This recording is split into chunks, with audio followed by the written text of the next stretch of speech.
Hotspot বাদে ঢাকা বাদে ১০ জেলার ২৭ এলাকায় রেড জোন ঘোষণা করে সাধারণ ছুটি। অবৈজ্ঞানিক হওয়ায় আশানুরূপ ফল পাওয়া নিয়ে শঙ্কা। লকডাউন নয়, টেস্টে বিশ্বাসী স্বাস্থ্য অধিদপ্তর।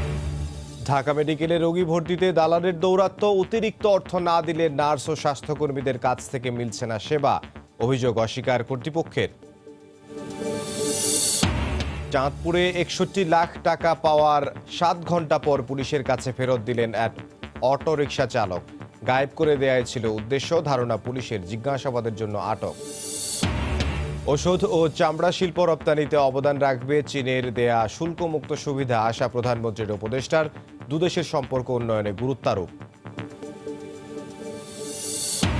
এবং ব্যারেজের সব গেইট খুলে দেয়ায় পানির চাপে বিধ্বস্ত তিস্তা নদীর ডান তীরের বন্যা নিয়ন্ত্রণ বাঁধ অরক্ষিত। অপর পাড়ের মানুষও দিন কাটছে আতঙ্কে।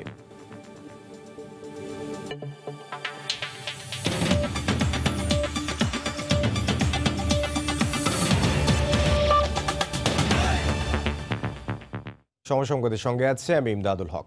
শনাক্তের ১০০তম দিন পেরিয়ে যখন সংক্রমণের চোরা খুঁজছে বাংলাদেশ, ঠিক তখনই সমন্বয়হীনতার নতুন চিত্র দেখা যায়।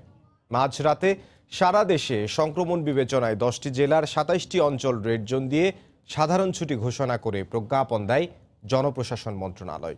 কিন্তু সেখানে নেই করোনা সংক্রমণের কেন্দ্র ঢাকা। এদিকে প্রজ্ঞাপন জারির কয়েক ঘন্টা আগে সময় সংবাদকে স্বাস্থ্য অধিদপ্তরের মহাপরিচালক জানান, লকডাউন বা রেড জোনে সাধারণ ছুটি নয়, বরং বিশেষ এলাকায় গুরুত্ব দেওয়া হবে টেস্টিং আর ট্রেসিং। অল্প সময়ের মধ্যে এমন পাল্টাপাল্টি সিদ্ধান্ত করোনা মোকাবিলায় দেশের অব্যবস্থাপনা স্পষ্ট হচ্ছে বলে মত বিশেষজ্ঞদের। রাশেদ লিমনের রিপোর্ট। জোন ভিত্তিক বিভাজন আর লকডাউন নিয়ে জলঘোলা কম হয়নি। গত সপ্তাহে জোন ভিত্তিক এলাকার নাম দিলেও তা ফিরিয়ে নেয় অধিদপ্তর। আবার লাল, সবুজ, হলুদ জোনে কি করণীয় তা জানানোর ২ সপ্তাহ পরে চট্টগ্রাম, বগুড়া, মৌলভীবাজার, নারায়ণগঞ্জ সহ ১০ জেলার ২৭টি এলাকা রেড জোন হিসেবে চিহ্নিত করে সাধারণ ছুটি ঘোষণা করে প্রজ্ঞাপন দেয় জনপ্রশাসন মন্ত্রণালয়। অথচ সেই লাল তালিকায় ঠাঁই হয়নি দেশের সংক্রমণের শীর্ষ থাকা ঢাকার। এমন অবৈজ্ঞানিক সিদ্ধান্তে বিস্মিত বিশেষজ্ঞরা। এটা আসলে আমাকে যদি বলেন যে আপনি বিজ্ঞান সম্পর্কে যা বুঝেন এটা দিয়ে এক্সপ্লেইন করেন, আমি কিন্তু এক্সপ্লেইন করতে পারবো না। এটা কোনো ভিত্তি হতে পারে না।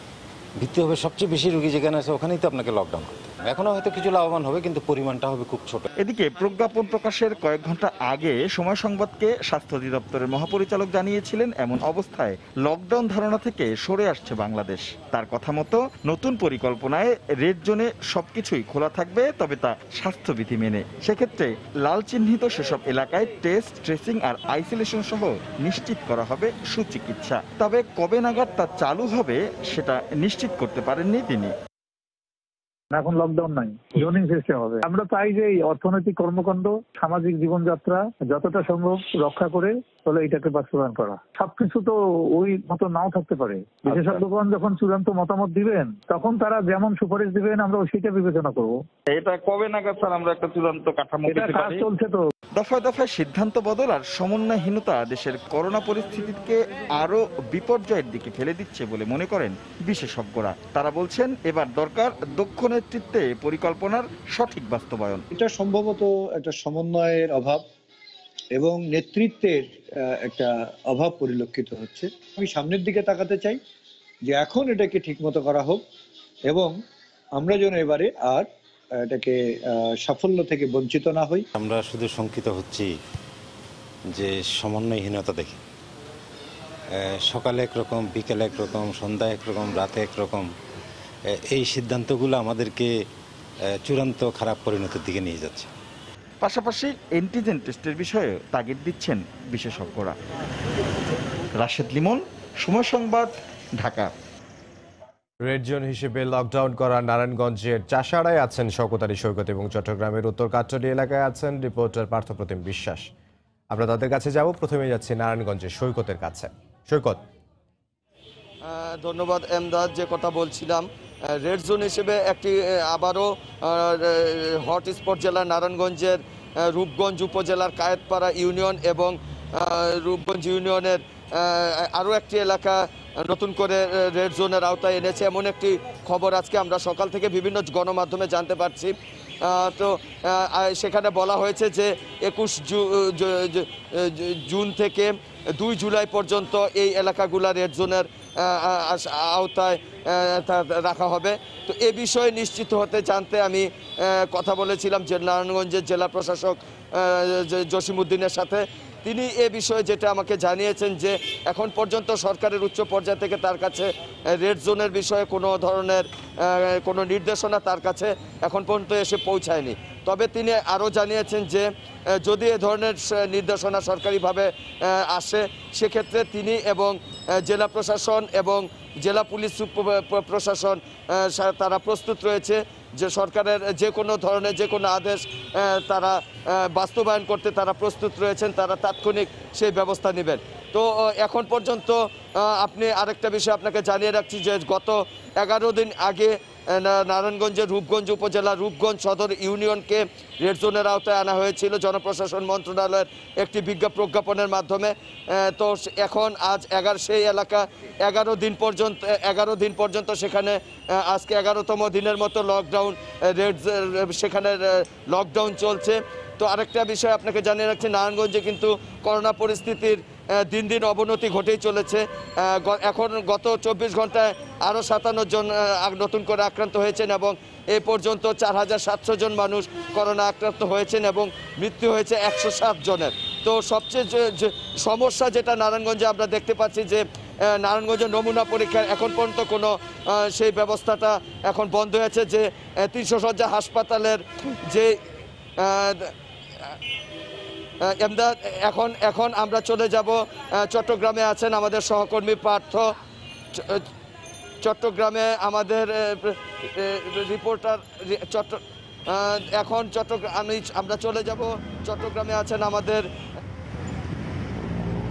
ধন্যবাদ। আমরা এখন আছি চট্টগ্রামের উত্তর কাট্টলী এলাকায়। আসলে চট্টগ্রামের যে লকডাউন সেক্ষেত্রে এই উত্তর কাট্টলী এলাকাটিকে লকডাউন করা হয়েছে, যেহেতু চট্টগ্রামের 41টি ওয়ার্ডের মধ্যে 10টি ওয়ার্ডকে রেড জোন করা হয়েছিল। সেই 10টি ওয়ার্ডের রেড জোনকৃত ওয়ার্ডের মধ্যে প্রথম এই একটি ওয়ার্ড আজকে 1 সপ্তাহ হতে চললো যে এখানে লকডাউন করা হয়েছে। তো সেক্ষেত্রে এই এলাকার যারা সাধারণ মানুষজন রয়েছে, আমরা আসার পরে তারা বারবার আমাদেরকে যে ক্ষোভটি প্রকাশ করছিল, সেক্ষেত্রে দীর্ঘদিন ধরে এমনিতেই 2 মাস ধরে তাদের কাজকর্ম বন্ধ ছিল। তার উপর 21 দিনের যে লকডাউন, এখানে লকডাউন চলাকালীন অবস্থায় বলা হয়েছিল তাদের ঘরে ঘরে খাবার পৌঁছে দেওয়া হবে, চিকিৎসা সেবা দেওয়া হবে, বিপদে পড়লে অ্যাম্বুলেন্স সার্ভিস দেওয়া হবে। সেক্ষেত্রে তারা বলছে লোক দেখানো যখন গণমাধ্যম কর্মীরা আসে তখন হয়তো কিছু খাবার দেওয়া হয়, এরপরে কিন্তু আর এলাকার যারা নির্ময়ের যারা মানুষজন রয়েছে তাদের হাতে একদম তৃণমূল পর্যায়ে কিন্তু সে খাবারগুলো আর পৌঁছায় না। এছাড়া তার যে সুযোগ সুবিধাগুলো দেওয়ার কথা ছিল সেগুলো কিন্তু এলাকার কাউন্সিলর বা সিটি কর্পোরেশনের পক্ষ থেকে পাওয়া হচ্ছে না, এমন অভিযোগটি আমাদেরকে বলা হয়েছে। আপনারা দেখতে পাচ্ছেন এখানে স্বেচ্ছাসেবকরা দায়িত্ব পালন করছেন, কিন্তু আমরা আসার আগে যেটি দেখেছিলাম, আমরা আসার পরে দেখেছি একদম সকাল থেকে এখানে বাসের ডিশ দিয়ে কিন্তু মানুষজন কিন্তু যাওয়া আসা করছিল, কিন্তু যখনই গণমাধ্যম কর্মীরা এসেছে স্বেচ্ছাসেবকরা তৎপর হয়েছে এবং এই মুহূর্তে পুলিশও কিন্তু অবস্থান নিয়েছে। তো সেক্ষেত্রে বলা যায় অনেকটাই কিন্তু লুকোচুরি অবস্থা চলে এই উত্তর কাট্টলী এলাকায়। সেক্ষেত্রে এলাকার মানুষজন বলছে এখানে যেহেতু 78,000 মানুষের বসবাস, প্রায় 30 থেকে 40,000 মানুষ হচ্ছে নির্ময়ের মানুষ। এই নির্ময়ের মানুষজনকে যদি ঘরে পর্যাপ্ত খাবার দেওয়া না হয়, নিত্য প্রয়োজনীয় সেবা সরবরাহ করা না যায়, তাহলে কোনোভাবেই কিন্তু এই লকডাউন সফল হবে না, মানুষ ঘর থেকে বের হয়ে আসবে। আমরা দেখছি এলাকায় কিন্তু এখানে যে 20টি প্রবেশপথ রয়েছে তার মধ্যে 14টি প্রবেশপথ বাদ দিয়ে বন্ধ করা হয়েছে, কিন্তু আমরা এই যে বাইরে থেকেও দেখছি ভিতরে মানুষজন কিন্তু অবাধে চলাফেরা করছে, ভিতরে হাঁটছে। তারপরেও এখানকার যারা পুলিশ প্রশাসন রয়েছে, যারা সেনাবাহিনীর সদস্যরা রয়েছে, তারা মানুষজনকে বোঝানোর চেষ্টা করছেন তারা যাতে ঘরে অবস্থান করেন এবং সামাজিক যে দূরত্ব সেই দূরত্বটুকু বজায় রাখেন এবং তাদের যে নিত্য প্রয়োজনীয় পণ্যের যে চাহিদা সেগুলো যদি তাদের হেল্পলাইনে ফোন দেয় তাহলে অবশ্যই স্বেচ্ছাসেবক পক্ষ থেকে সেগুলো সরবরাহ করা হবে, সেটি আমাদেরকে এখান থেকে জানানো হয়েছে। তো আজকে 7ম দিনের মতো চট্টগ্রামের এই উত্তর কাট্টলী এলাকায় লকডাউন চলছে। তো এই ছিল আমার কাছে এখনো পর্যন্ত উত্তর কাট্টলী এলাকা থেকে এখানকার সর্বশেষ খবর। পার্থ, আপনাকে ধন্যবাদ। চট্টগ্রাম থেকে পার্থ প্রতিম বিশ্বাস যোগ দিয়েছিলেন এবং এর আগে নারায়ণগঞ্জ থেকে যোগ দিয়েছিলেন শওকত আলী সৈকত।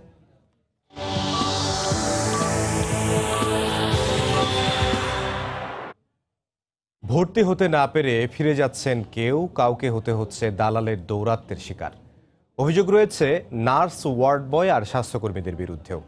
করোনা দুর্যোগেও এমন চিত্র ঢাকা মেডিকেল কলেজ হাসপাতালের। যদিও হাসপাতাল কর্তৃপক্ষ বলছে রোগীদের সুরক্ষায় আপাতত বন্ধ সুনির্দিষ্ট কিছু সেবা, বাকি সবার জন্যই খোলা হাসপাতালের দুয়ার। আর রোগীদের হয়রানির অভিযোগ পেলে নেওয়া হবে প্রয়োজনীয় ব্যবস্থা। সালাউদ্দিন লিয়া ও রতন মজুমদারের ছবিতে ফারুক ভূঁইয়া রবিনের রিপোর্ট।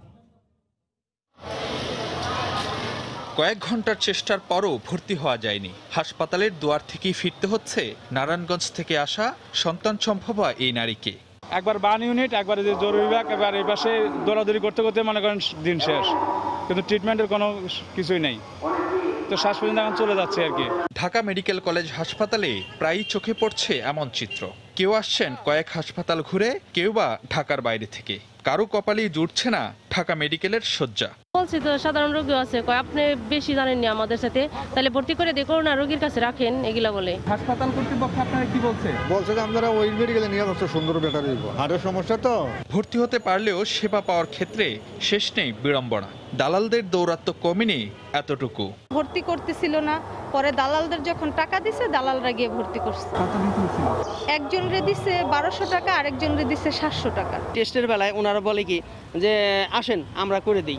নার্স বা স্বাস্থ্যকর্মীদের নিয়েও রয়েছে খেদ। ওয়ার্ড বইগুলা কেউ ওই অক্সিজেনটা লাগাই দিলে বলে যে খরচপাতি এরকম টেরকম, টাকাটা যদি না দিতে দেয় তাহলে রুগীর সাথে মিসবিহেভ করে। নার্সরা নিজেরা কোনো কিছুই করে না, যদি আপনি রুগীর পাশে থাকেন আপনি বললে তারপরে ওনারা বিরক্ত হয়।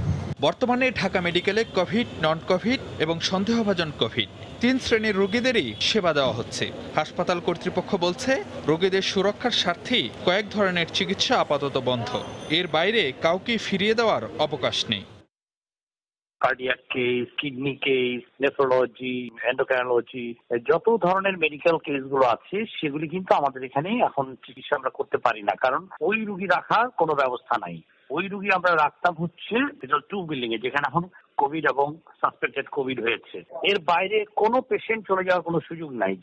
আর আশ্বাস, কোনো স্বাস্থ্যকর্মীর বিষয়ে অভিযোগ পেলে নেওয়া হবে ব্যবস্থা। দেশে কোভিড-19 মহামারীর এ সময়ে সাধারণ মানুষের চাওয়া হাসপাতালগুলোতে মিলবে মানবিক আচরণ আর কাঙ্ক্ষিত সেবা। কিন্তু দেশের অন্যতম প্রধান হাসপাতাল খোদ ঢাকা মেডিকেলে সে প্রত্যাশা কতটা পূরণ হচ্ছে তা নিয়ে রয়ে যাচ্ছে প্রশ্ন। ফারুক ভূঁইয়া রবিন, সময় সংবাদ, ঢাকা। সময় সংবাদে আরও থাকছে। সরবরাহ স্বাভাবিক থাকলেও অস্থির চালের বাজার, উত্তরাঞ্চলের মিল ও মোকাম মালিকদের কারসাজি, অভিযোগ ব্যবসায়ীদের।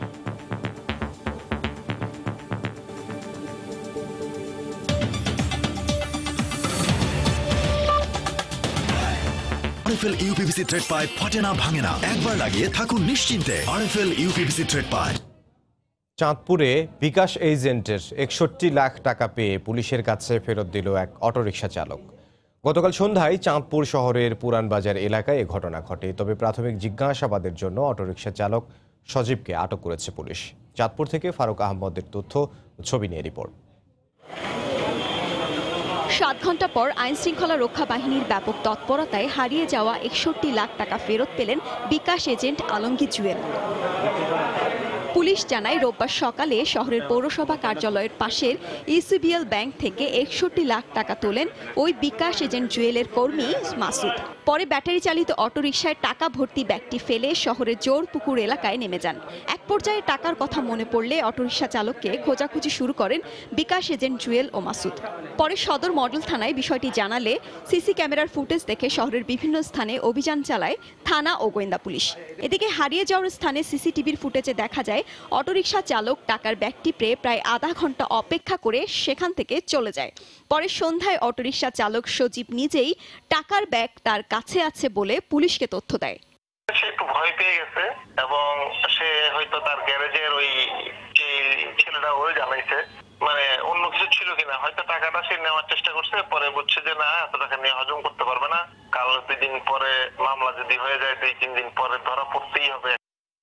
এই ঘটনায় দ্রুততার সাথে পদক্ষেপ নেয় আইন শৃঙ্খলা বাহিনীর প্রতি সন্তুষ্টি প্রকাশ করেন বিকাশ এজেন্ট জুয়েল। ওনাদেরকেও খুব সকাল থেকে তৎপরতার সাথে, যখনই আমার টাকাটা মিস হইলো সকালবেলা, ওনারা সাথে সাথে খবর পাওয়ার সাথে সাথে চলে যায় স্থানে যেখান থেকে টাকাটা মিস হয়েছে। অ্যান্ড দেন তারপরে যখন আমি থানাতে আসি জানতে পারি ওনারা সবাই থানাতে এসে আমি কাউরেই পাইনি, সবাই মোটামুটি নেমে গেছে টাকাটার জন্য। এদিকে টাকা ফিরিয়ে দিলেও প্রাথমিক জিজ্ঞাসাবাদের জন্য অটোরিকশাটি সহ চালক সজীবকে আটক করেছে পুলিশ। সময় সংবাদ, চাঁদপুর। মানব পাচারের অভিযোগে কুয়েতে গ্রেফতার লক্ষ্মীপুর 2 আসনের সংসদ সদস্য শহীদ ইসলাম পাপুল, যাদের ঘুষ দিয়েছিলেন তাদের খুঁজছে পুলিশ। কুয়েতের পত্রিকা আরব টাইমসে সোমবার এক প্রতিবেদনে এই কথা বলা হয়। প্রতিবেদনে বলা হয়, পলাতক দুজন সন্দেহভাজনের বিরুদ্ধে গ্রেফতারি পরোয়ানা জারি করা হয়েছে। তাদের একজনকে সরকারের বিভিন্ন মন্ত্রণালয়ে বাংলাদেশিদের চাকরি দেওয়ার জন্য পাপুল ঘুষ হিসেবে প্রায় ২৮ কোটি টাকা দিয়েছিলেন। এছাড়া পাপুলের অফিস থেকে কাগজপত্র জব্দ করতে কুয়েতের পাবলিক প্রসিকিউটর নির্দেশ দিয়েছেন। এখন পর্যন্ত এই ঘটনার তদন্তে স্বরাষ্ট্র মন্ত্রণালয়ের কর্মকর্তা, একজন ব্যবসায়ী সহ মোট ৭ জন সন্দেহভাজন তালিকা। চীনের দেয়া শুল্কমুক্ত সুবিধা কাজে লাগাতে পারলে পোশাক শিল্পের বাইরে ঔষধ ও চামড়া শিল্প রপ্তানিতে অবদান রাখবে বলে মনে করেন প্রধানমন্ত্রীর বেসরকারি বিনিয়োগ উপদেষ্টা সালমান এফ রহমান। এজন্য পণ্য বহুমুখীকরণে ব্যবসায়ীদের সব ধরনের সহায়তার আশ্বাসও দেন তিনি। তবে দুদেশের ব্যবসায়ী এবং কূটনৈতিক সম্পর্ক উন্নয়ন ছাড়া সুযোগ কাজে লাগানো সম্ভব নয় বলে মনে করেন অর্থনীতিবিদরা। মামুন আবদুল্লাহ রিপোর্ট। ১৪০ কোটি জনসংখ্যার বিশাল সম্ভাবনাময় বাজার চীন, রপ্তানিকারক হিসেবেও বিশ্বে বৃহত্তম দেশটি।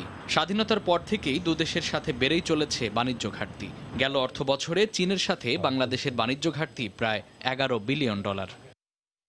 সম্প্রতি নতুন করে ৫,১৬১টি পণ্যকে ৯৭% শুল্কমুক্ত সুবিধা দেয় চীন। পরিসংখ্যানে দেখা যায়, শুল্কমুক্ত সুবিধার আগে মাত্র ৯৮টি পণ্য রপ্তানি করত বাংলাদেশ। এবার এই সুবিধাকে কাজে লাগিয়ে রপ্তানি পণ্যের ক্যাটাগরি বাড়বে বলে আশা প্রকাশ করেন সংশ্লিষ্টরা।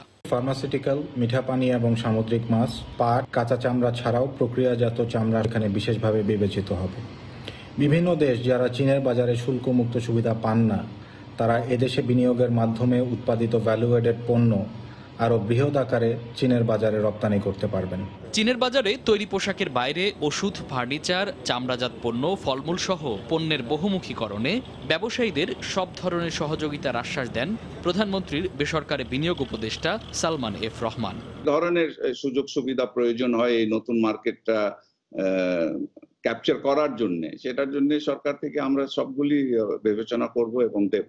আমরা প্রতিযোগিতা করে যদি ১৪০টা দেশে আমরা রপ্তানি করতে পারি আমাদের ওষুধ, যেখানে আমরা করছি, আমরা তো এখন প্রতিযোগিতা করেই ওখানে করছি, তো আমি তো বিশ্বাস করি আমরা চায়নাতেও রপ্তানি করতে পারবো। সুযোগ কাজে লাগিয়ে চীনের বাজারের জন্য বিদেশি বিনিয়োগ আকর্ষণে কাজ করার পরামর্শ অর্থনীতিবিদদের।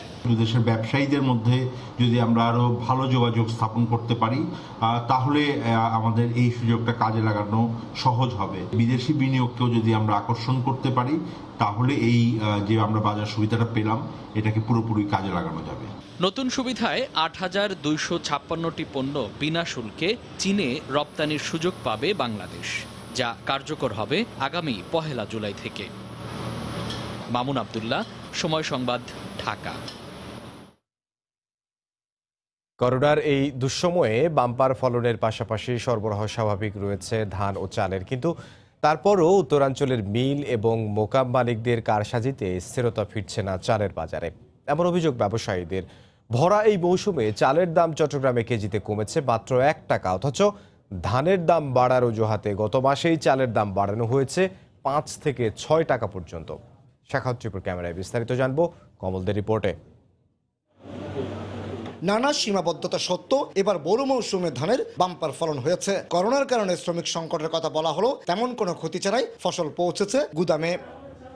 কৃষকের মাঠের ধান এখন চাল হয়ে বাজারে, কিন্তু চালের দাম নিয়ে দিনাজপুর, রাজশাহী, চাঁপাইনবাবগঞ্জ, নওগাঁ, কুষ্টিয়া, আশুগঞ্জের মিল ও মোকাম মালিকেরা কারসাজি বলে অভিযোগ সাধারণ ব্যবসায়ীদের। যারা মিল মালিক আছে এরা মনে করেন ধানের দাম বেশি, এরা চালের দাম ভাড়াই দেয়, আমরা ভাড়াই বিক্রি করতে হচ্ছে। বাইরে থেকে যে রেটটা দেওয়া হয় আমি সেই রেটে মাল আনতে হয়। পাইকারি পর্যায়ে সাধারণ মানের বেতি আতপ এবং পাইজামা আতপ ৫০ কেজির বস্তা ২১০০ টাকা, মিনিকেট আতপ ২২০০ টাকা, চিনিগুড়া ৪৭০০ টাকা, মিনিকেট সিদ্ধ এবং পারিজা সিদ্ধ ২২০০ টাকা, নারিশা সিদ্ধ ২৩০০ টাকা ধরে বিক্রি হচ্ছে। প্রতিটিতে ১৩ মেট্রিক টন করে দেশের উত্তরাঞ্চল থেকে প্রতিদিন ৪০ থেকে ৫০ ট্রাক চাল ঢুকছে চট্টগ্রামের চাকতাই খাতুনগঞ্জ এলাকায়, যার পরিমাণ প্রায় ৭০০ মেট্রিক টন। এখানে কোনো কৌশল করা না হলেও মিল মালিক এবং মোকাম মালিকরা কৌশল করে প্রতি বস্তায় চালের দাম ১০০ থেকে ২০০ টাকা বাড়াচ্ছে বলে অভিযোগ করছেন এখানকার ব্যবসায়ীরা। সংকট না থাকা সত্ত্বেও গত মাসে এসব চাল প্রতি বস্তায় ৩০০ থেকে ৫০০ টাকা পর্যন্ত বাড়ানো হয়েছে। আর দাঁড়ালে বাজার বাড়াই দিতেছে, এখন 2 গাড়ি কম শুল্ক কমার্সে, এখন 100 টাকা বাড়া। এই অবস্থায় চালের দাম নিয়ন্ত্রণে রাখতে নগরীর চাকতাই এবং তার আশপাশের এলাকার গুদামগুলিতে তদারকি শুরু করেছেন জেলা প্রশাসনের ভ্রাম্যমাণ আদালত। আমি আশা করি যে ওইখানে জেলা প্রশাসন আছে, তারা ইনশাল্লাহ আপনার তাদের বিরুদ্ধে ব্যবস্থা নেবে আর কি। বন্দরনগরীতে চালের গুদাম রয়েছে অন্তত 300, এর মধ্যে কমিশন এজেন্ট 100-র বেশি। কমল দে, সময় সংবাদ, চট্টগ্রাম। হযরত শাহজালাল আন্তর্জাতিক বিমানবন্দরে চীনা প্রতিনিধি দলের বিদায় অনুষ্ঠানে বক্তব্য রাখছেন স্বাস্থ্য অধিদপ্তরের মহাপরিচালক। সরাসরি চলে যাচ্ছে সেখানে। And all the avenues of cooperation and collaboration between the two countries actually have been started.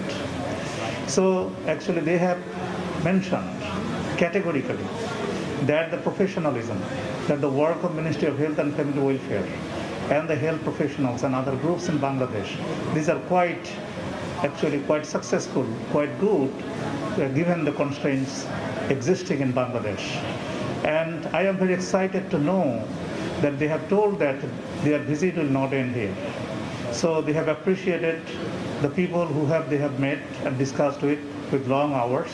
They understood that actually what we need to do and what China have done and what Bangladesh actually have been doing. But after the visit, they will continue the discussions. So this is an excitement that actually from the experience of China, from the experience of Bangladesh, we will be able to learn and continue our experience to implement and improve the situations in the country.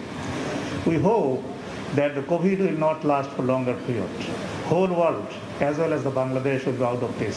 And the sufferings of the people will end. But we'll have to work together.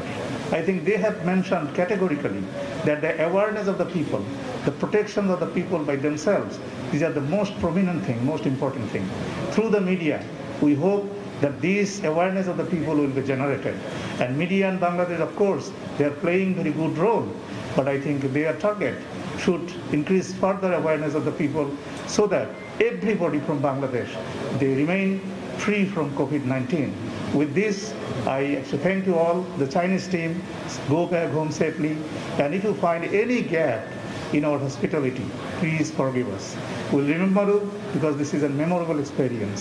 The journalist, I thank you for coming and actually taking these snapshots of the discussions we have done there.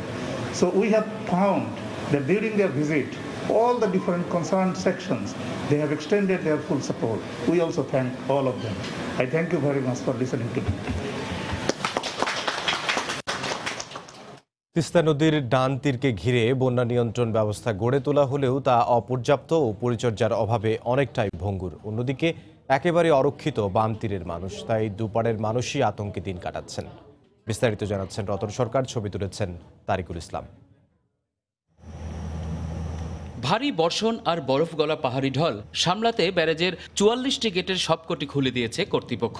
গত 2 সপ্তাহে red alert সহ নদীর পানির বিপদসীমা অতিক্রমের ধকল সামলাতে হয়েছে লালমনিরহাট, নীলফামারী, কুড়িগ্রাম জেলার তিস্তা তীরের মানুষকে। লালমনি তো বাদের দরকার, নীলফামারী তো বাদের দরকার।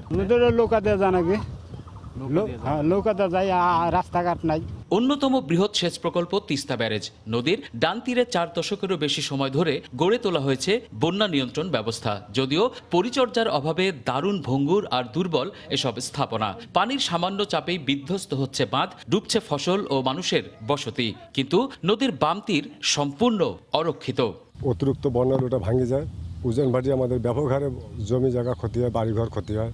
স্থানীয়ভাবে যদি বন্যা ওভার বন্যা হয়, নদী উপসি যায়, যদি এধার ওধার পানি যায়, তাহলে হয়তো স্থানীয় মানুষের যেটা এফেক্টেড এরিয়ার মধ্যে পড়ে, যেগুলো বাঁধ তাদের বাইরে যেগুলো পড়ে, এগুলোতে পর্যাপ্ত ক্ষতি হয়। অবশ্য তিস্তা পাড়ের মানুষকে বাঁচাতে বেশ কিছু পদক্ষেপ গ্রহণের দাবি করছে পানি উন্নয়ন বোর্ড। কুড়িগ্রামে ওখানে আমরা ইমার্জেন্সি ডিক্লেয়ার করছি, কাজ শুরু করি। আর কুড়িগ্রামের 2টা পয়েন্ট, রংপুরে ফুটাবাড়ি গোয়েন, ওইটা মেরামত করতেছি, এখন মেরামত হয়ে গেছে। এখন নোয়ালি বাঁধ, ডানতির বাঁধটা, ওইটা আমরা মেরামত।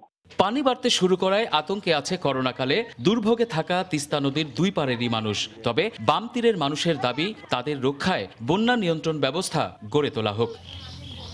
রতন সরকার, সময় সংবাদ, তিস্তা ব্যারেজ। এ পর্যায়ে শীর্ষ সংবাদ জানিয়ে দিচ্ছে আরেকবার। হটস্পট ঢাকা বাদ দিয়ে 10 জেলার 27 এলাকা রেড জোন ঘোষণা করে সাধারণ ছুটি। অবৈজ্ঞানিক হওয়ায় আশানুরূপ ফল পাওয়া নিয়ে শঙ্কা। লকডাউন নয়, টেস্টে বিশ্বাসী স্বাস্থ্য অধিদপ্তর। ঢাকা মেডিকেলে রোগী ভর্তিতে দালালের দৌরাত্ম্য, অতিরিক্ত অর্থ না দিলে নার্স ও স্বাস্থ্যকর্মীদের কাছ থেকে মিলছে না সেবা, অভিযোগ অস্বীকার কর্তৃপক্ষের। চাঁদপুরে ৬১ লাখ টাকা পাওয়ার ৭ ঘন্টা পর পুলিশের কাছে ফেরত দিলেন এক অটোরিকশা চালক। গায়েব করে দেয়াই ছিল উদ্দেশ্য, ধারণা পুলিশের, জিজ্ঞাসাবাদের জন্য আটক।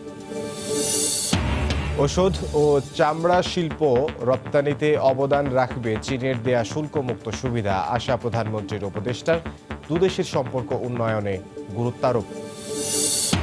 এবং ব্যারেজের সব গেট খুলে দেয়ায় পানির চাপে বিধ্বস্ত তিস্তা নদীর ডান তীরের বন্যা নিয়ন্ত্রণ বাঁধ অরক্ষিত, অপর পাড়ের মানুষও দিন কাটছে আতঙ্কে। এই ছিল এখনকার মতো। যে কোনো খবর পেতে ভিজিট করুন সময়নিউজ.টিভি। আপনার মোবাইলে সময় সংবাদ দেখতেও সব খবর পেতে ডাউনলোড করুন সময় অ্যাপ। এছাড়া এইমাত্র পাওয়া খবর মোবাইলে পেতে SMS করুন *PN লিখে পাঠিয়ে দিন 162 নম্বরে। আর সঙ্গে থাকুন সময়।